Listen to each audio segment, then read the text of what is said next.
क्या आपने कभी पक्षियों के झुंड को एक स्वर में चलते हुए देखा है, जो आकाश में लुभावने पैटर्न बनाते हैं? इस घटना को मर्मरेशन के रूप में जाना जाता है और पक्षियों की दो प्रजातियां जो विशेष रूप से इसमें निपुण है वो है स्टारलिंग और डनलिन।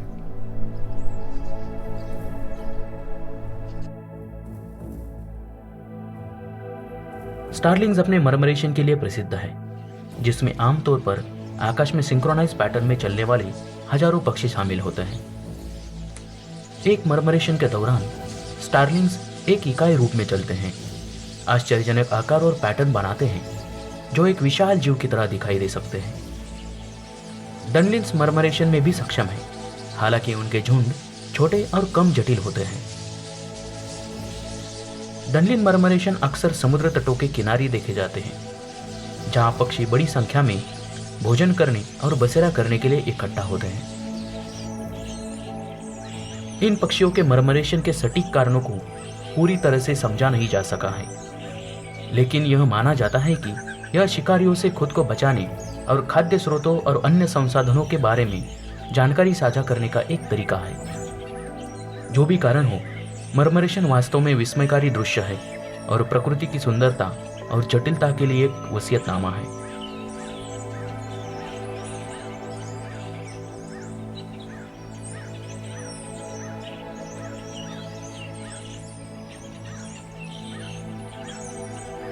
स्टारलिंग्स यूरोप और उत्तरी अमेरिका में सबसे आम पक्षियों में से एक है और वे अपने चमकदार काले पंखों और इंद्रधनुषी धब्बों के लिए जाने जाते हैं, जो सूरज की रोशनी में झिलमिलाते हैं।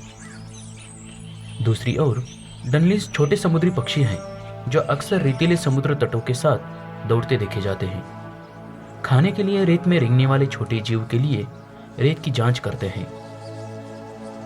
स्टारलिंग्स वाली मर्मरेशन प्रकृति का एक सच्चा दृश्य है। हजारों पक्षियों को एक साथ चलते हुए तरल आकार और पैटर्न बनाते हुए देखना एक लुभावना अनुभव है। हालांकि डनलिन मर्मरेशन उतनी बड़ी या जटिल नहीं हो सकती जितनी स्टारलिंग्स वाली मर्मरेशन कॉम्प्लेक्स होती है। वे अभी भी देखने में प्रभावशाली है, खासकर जब वे एक सुंदर सूर्यास्त के समय आकाश में आश्चर्यजनक और सुंदर पैटर्न बनाते हैं।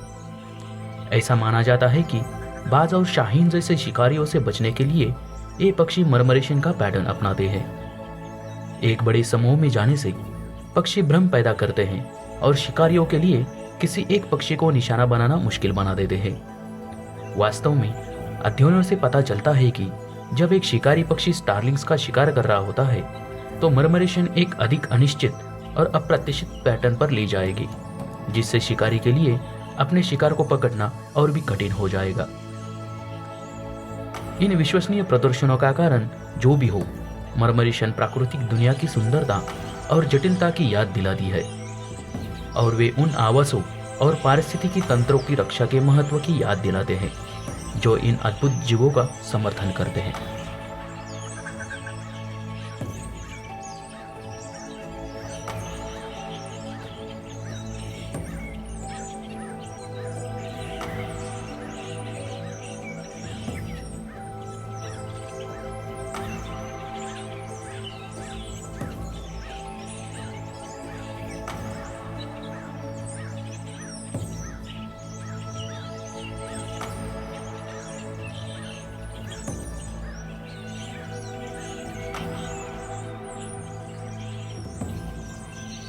दिलचस्प बात यह है कि स्टारलिंग्स उत्तरी अमेरिका के मूल निवासी नहीं है। उन्हें 1800 के दशक के अंत में महाद्वीप में लोगों के एक समूह द्वारा पेश किया गया था, जो शेक्सपियर के कारणों में वर्णित सभी पक्षियों को संयुक्त राज्य अमेरिका में लाना चाहते थे। दूसरी ओर डनलिन अंटार्कटिक टुंड्रा के दक्षिण अमेरिका के दक्षिणी तटों तक पूरी दुनिया में पाए जाते हैं। स्टारलिंग्स के मर्मरेशन में सभी पक्षी एक दूसरे के साथ जुड़े रहते हैं।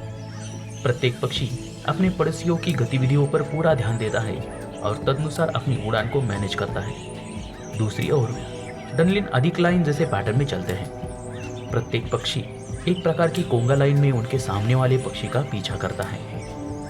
मर्मरेशन केवल देखने के लिए नहीं है, उनके महत्वपूर्ण पारिस्थितिक प्रभाव भी है।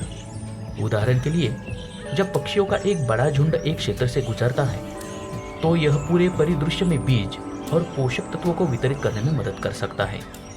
इसी तरह जब पक्षी बड़ी संख्या में इकट्ठा होते हैं तो वो कीड़े और छोटे स्तनधारियों सहित अन्य प्रजातियों के लिए महत्वपूर्ण आहार और प्रजनन आवास बना सकते हैं।